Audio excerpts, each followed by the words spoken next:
like being waiting in the wings after, you played sort of 10 in a short burst there? Yeah, I probably expected to play at some stage last summer. There were 7 tests with New Zealand tests as well, and obviously those guys being so resilient, they don't miss too many, and that no one wants to give up their spot at any stage. So, and they're so dominant. So that last summer they weren't bowling a heap of overs, but we'll still able to win most of those games. So I probably thought maybe the opportunity had passed, but I've worked really hard in the off season to get my body in a spot where I'm confident that if I get another chance, I'll be able to perform it for Australia again. We know Bo Webster's come into the squad as a bit of cover for Mitch in case he's not right, but Doggett and Abbott have come in today as well to the squad. What do you make of that they sort of brought those 2 guys in rather than one for one, maybe? I'm not really too sure.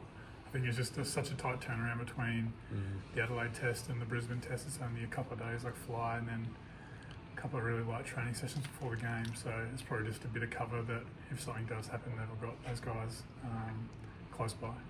You're averaging 13 with a pink ball in a couple of tests. You must be pretty confident though if you do get that chance. And what are your memories of those pink ball fixtures you played for Oz?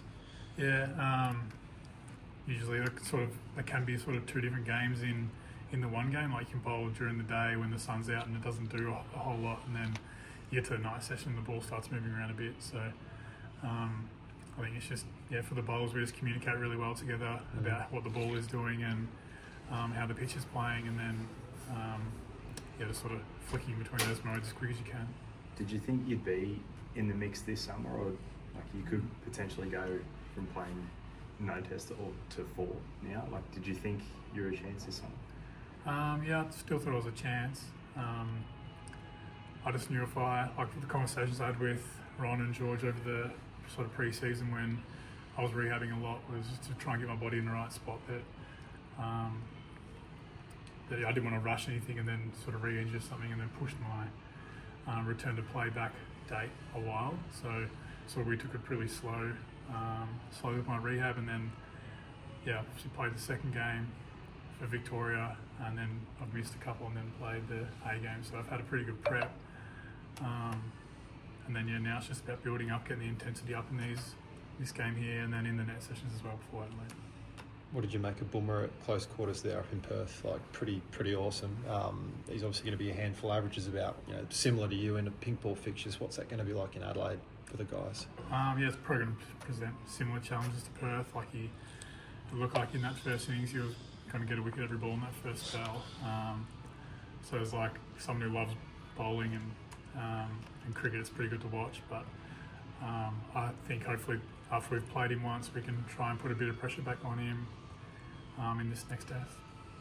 Seems like the group's pretty unflappable though. Like there has been a lot made of the defeat and the starts of the series, but it seems like from the head down there's been a bit of calmness about it, not sort of getting too upset or panicking about how the series is poised. Would that be a fair call internally? Yeah, definitely. Like it's definitely not panic stations in our change rooms. There's also going to be some chats around individual performances, and everyone wants to perform really well every game they play. But it's like we've lost one game. It's not toys out of the closet. On another bit of a random one, there's no match on Australia Day this year. I know you've spoken a little bit about that. How do you feel about that? Are you happy about that? And where do you think that is in the future? Because CA has said that we are open to playing cricket on that day in the future. Where are you at with all that, and what do you make of that?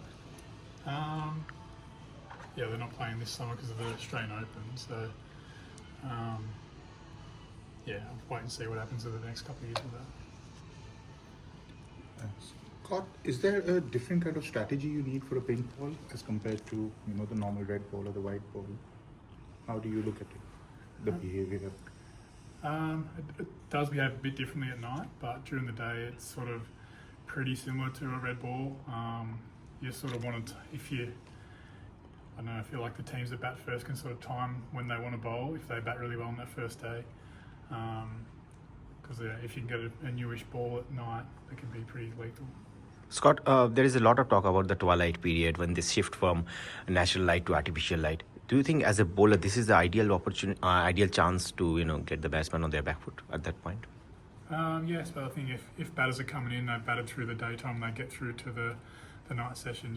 I think it's been a couple of instances where the ball hasn't dominated the bat. I think maybe last year at the Gabba we took the new ball and didn't get as many wickets as what we would have hoped in that night session. But now back to Adelaide, I think they produce a really good cricket wicket that really suits the pink ball and helps it last a bit longer because it does get a little bit softer after 30-40 overs compared to a red ball.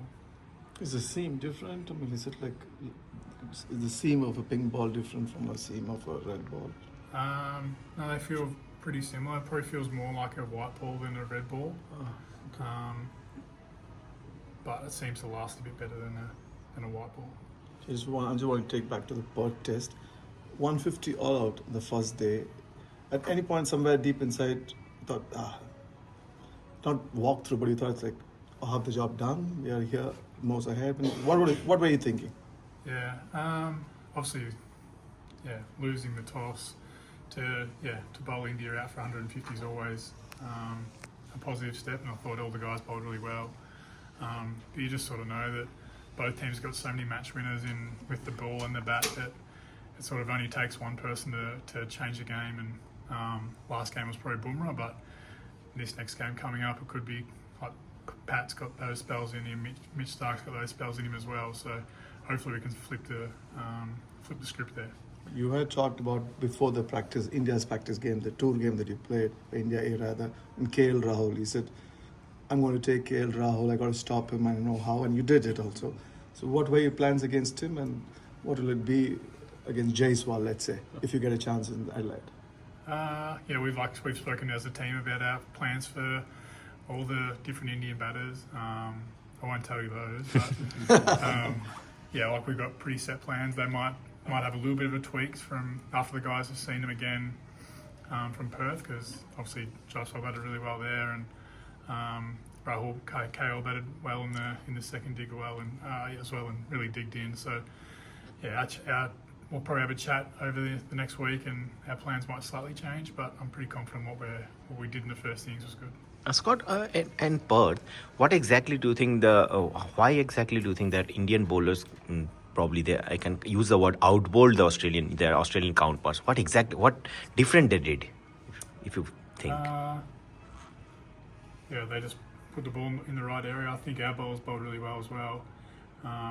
Maybe the only difference was that the Indian bowlers got a really nice long break between their first innings and second innings, where our break wasn't as long. Okay.